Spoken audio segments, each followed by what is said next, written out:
اور کامران ہوں گے۔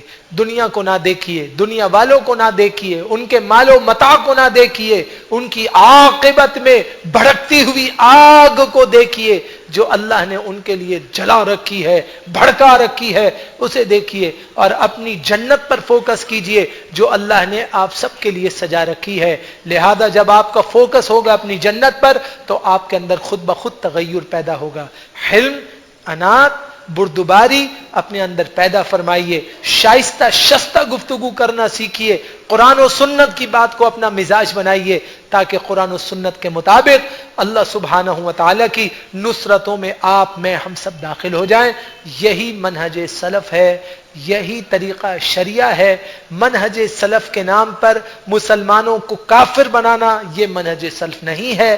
منہج سلف یہ ہے کہ قرآن اور حدیث کی بات کی جائے اور قرآن اور حدیث کے علاوہ باقی چیزوں سے خود کو کنارہ کش کیا جائے، یہ منہج سلف ہے۔ اسی لیے اس موضوع کو بیان کیا جا رہا ہے تاکہ ہم اور آپ مل کر اس پر عمل کی کوششوں کرنے والے انشاءاللہ تعالی بن جائیں۔ اللہ سے دعا کرتا ہوں رب ذوالجلال مجھے آپ کو ہم سب کو اچھے اعمال کی توفیق کرنے کی عطا فرمائے۔